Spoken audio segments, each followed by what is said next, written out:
Research from an Aboriginal perspective can be quite harsh, and the reason for that is that in the past, research on Aboriginal people was on Aboriginal people rather than for Aboriginal people.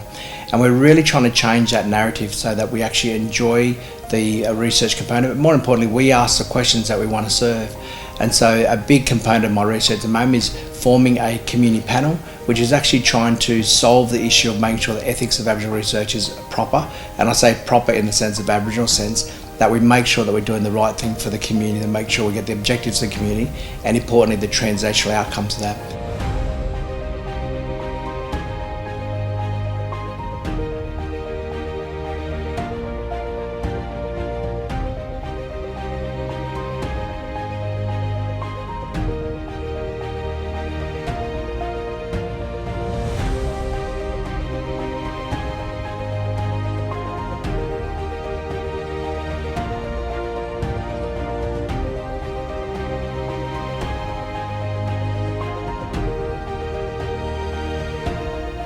Hi, my name's Kelvin. I'm a proud Worimi man and a proud father, and I live and work on a Wabakal and Worimi country, and I'm an ear, nose and throat surgeon and a clinical researcher.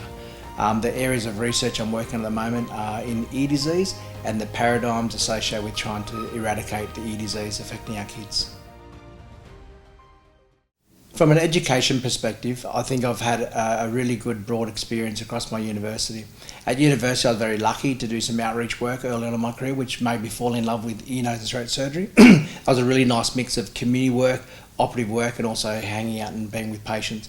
Because of that kind of experience, a lot of my research has been based around clinical research and how we can actually improve outcomes. I think for far too long we've seen this dichotomy of ear disease in Australia where we have the have and have-nots. And my goal and my ambition is to make sure that every child born in Australia has equal opportunity, not based on the ear disease they experience. One of the things that really stick in my mind in what I saw is that during university it felt very isolating being a Worimi man in the big city studying medicine. And one of the things we wanted to do is try and find out why the access to medicine was very difficult for Aboriginal and Torres Strait Islander people.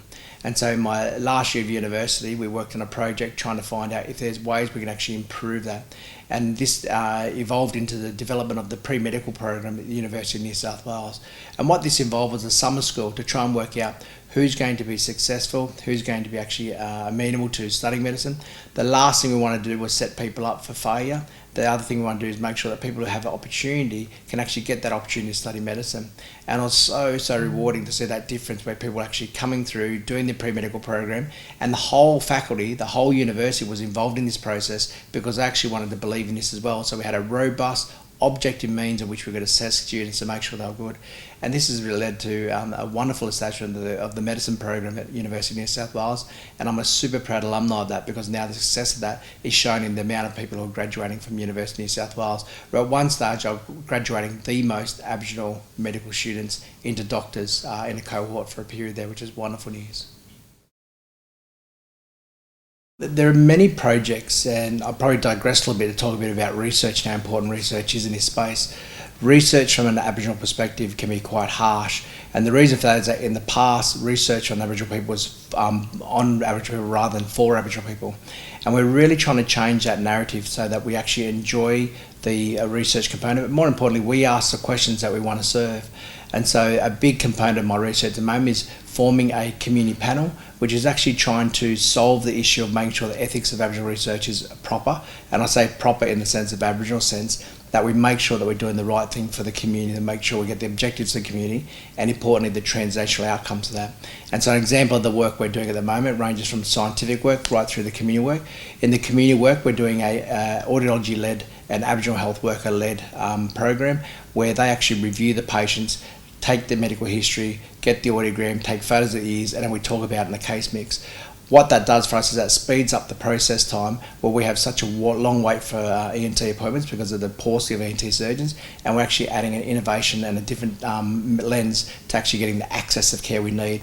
We've reduced that list down to 3 months now looking at that, so the translation's been immediate, the community have been quite happy, but most importantly it means that kids who are not hearing well, kids who are falling behind their learning development are actually getting access to the ear care they need really quickly, which is wonderful.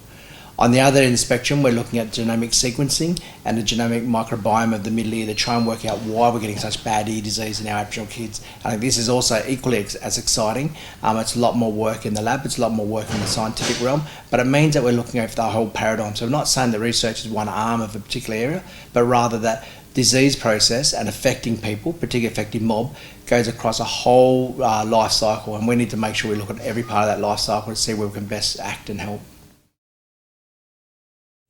My collaborations have been quite unique, and again, I don't follow a normal pathway in this, and I don't know whether that's good or bad in some of the things I do. Maybe my collaborators will think differently, but I think in the ear space, I like to consider us as a big ear health family, and so my collaborations are across the globe. We have collaborations in Darwin, in Perth, in Adelaide, in Melbourne, and in Queensland, and that's quite unique for our subset because we not only do the collaborations together, we get along quite well, and we also share research funding associated with that. From a global perspective, we highlight those issues, and so in some of the developing nations, and it's probably sad to think that Aboriginal Australia is considered one of the developing nations in ear disease. There's a lot of work that we're doing collaborating across those. Part of the journey in that research is not only looking at the research component of the disease, but also how we're actually going to change the systems and the structures in researchers to make sure it's more amenable and more friendly to Aboriginal people wanting to do research. I think combining those two has been really rewarding for me, but also really exciting to see that change. We're moving from the paradigm of the Aboriginal person being investigated on to being the co-leader and being integral in the part of forming the question, but also evolving to the translation and the outcomes of the research. I've been very fortunate in the many organisations that support the work that I do.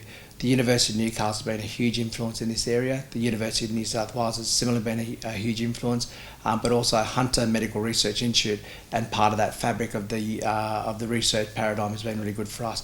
We have an increasing cohort of Aboriginal researchers in this space, and that's led to the collaborations across the state, across Australia, but importantly across the globe, where we present at international meetings looking at this otitis media problem that we're experiencing.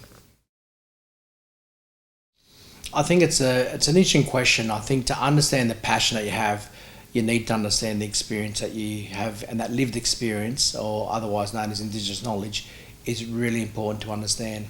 When I was growing up, and when my friends and family were growing up, we didn't have the healthcare access that we saw. We saw the disease, we saw the poverty, we saw the health outcomes, which is quite devastating from a family perspective. And so when I'm doing the research I'm doing, it's remembering those times that my grandmother, my grandfather, my parents endured, that we actually live on their shoulders for. We're very lucky because of the path that they've paved for us, and part of that then is the passion I have to make sure that I'm doing a lot of work to make my family proud, but also I'm doing work to actually change that narrative, that when I was a young boy and we were having ear disease or health problems and we couldn't get the access that we needed to versus my friends who did, it changes your life outcome. And I see this every day in today's work. And so where I'm really proud about this is that we're trying to share that knowledge and realise how important this is. But then organisations like NHMRC really latch onto that and realise what differences it makes, and the support that they give and other organisations give is so rewarding. But not only giving the support on a financial basis, but actually understanding that we need to change the fabric of the structure of research, the systems in place and the translation involved makes a big difference. And that's where these organisations are so important to come along that journey, so we change this forever, so that when my children, my grandchildren are coming through this process, it's a completely different battle that we're dealing with. I have a lot of interests outside of work. I love the beach, I love the water, I'm a saltwater man, so the beach is an integral part of it. But as a father, I think my pride is in my children at the moment. So weekend, I'm an official Uber driver for the kids, going to all the different sports games. Love the rugby, love the soccer, love the netball. So it's quite a diverse range of sports that we do. So family time is probably the most important, and probably the most enjoyable part is that in my house we make sure that we have dinner together at the table, and the yarns and the fun and the laughter we have. I wish I could just bottle that forever, because it fills my bucket every day. When I've had a busy day, a tiring day, a stressful day, I come back and listen to the stories and the joy, and the kids even ask me questions about my work, but me asking them questions, and my wife is just so rewarding, and I go to bed happy and can start the day again.